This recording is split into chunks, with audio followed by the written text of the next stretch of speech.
Like strings, tuples are immutable. That means we can't add values to the end of a tuple, and we can't change the current values of anything inside the tuple. That actually limits their usefulness a little bit. Imagine you were making a to-do list, but you couldn't add items to your to-do list or cross them out when you were done. That's not a very useful to-do list. We wouldn't use tuples to store a list of students on a class roster because we might have to enroll new students or drop some students. And we also couldn't sort them alphabetically because we can't sort a tuple.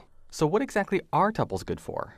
Now you might be tempted to say a tuple lets me use fewer variable names, but that's not a good thing. We want our variables to be self-documenting, and there's little self-documenting about having to remember that the index 2 corresponds to a certain kind of value. Rather, the real value of tuples comes in places where we can only pass one variable back and forth, but really we want to pass multiple values. The most prominent example of that is probably functions. Remember, a function can only have one return statement. When it hits return, it sends execution back to the main program. And generally, functions can only return one variable or one value. But tuples let us return multiple values out of a function. So here, let's imagine we want to define a function that will let us pass in two numbers and will give us both the quotient and the remainder of that division. So if we passed in 7 and 2, we would want a quotient of 3 and a remainder of 1, because 2 goes into 7 3 times with 1 left over. This function we're defining here would do that. On line 12, we create a tuple called tuple results and set it equal to the result of the function quotient and remainder, passing in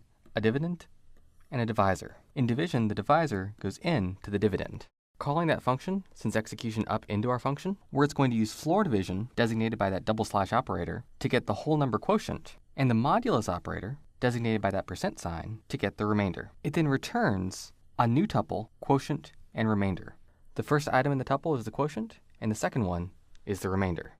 So now that execution is done, that value, that tuple, becomes the value of tuple results. So now we can print the item in tuple results with index 0, which is our quotient, and find that it's 2, because 4 goes into 11 2 full times. Then we can also print the remainder at index 1, which is 3, because 3 is left over when you divide 4 into 11.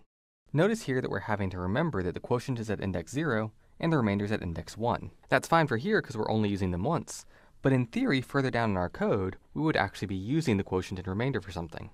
So instead of remembering their indices, we might want to unpack them, which is what we see here on line 10.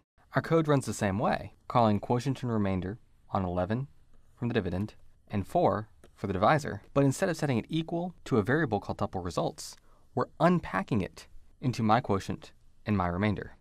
The first value of the tuple will automatically become quotient, and the second value will automatically become remainder. So later, when we print them, we don't have to remember that quotient was at index 0. Instead, we just now have a variable called my quotient. Notice that I also simplified my quotient and remainder function a little bit. Instead of doing our division and our modulus, setting the results equal to a variable, and then returning a tuple made out of the two variables, I'm instead just simply returning a tuple that performs those evaluations inside of itself. That might sound weird, but remember the way Python works. When it sees something like dividend percent divisor, it goes ahead and evaluates that expression. And here, the value is 3. Because 11% 4 is 3. 11 over 4 is 2 with a remainder of 3. For the floor division, it does the same kind of thing and resolves to the value 2. So as far as Python is concerned, before it actually returns this, or even before it tries to make it into a tuple, it just resolves those two expressions and gets their actual values. With our previous code, it actually worked the same way. It's just that instead of resolving a mathematical formula, it instead just replaced a variable with its value. So it replaces remainder with 3 and quotient with 2. Either way, the result is the same. Return a tuple with values 2 and 3 in that order.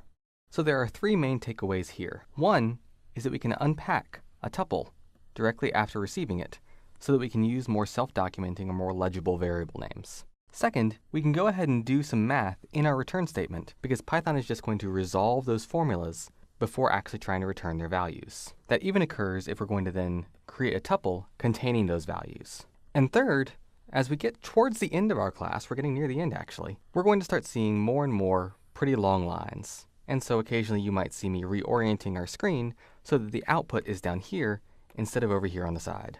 That should minimize the number of times we have to break up a single line into multiple lines.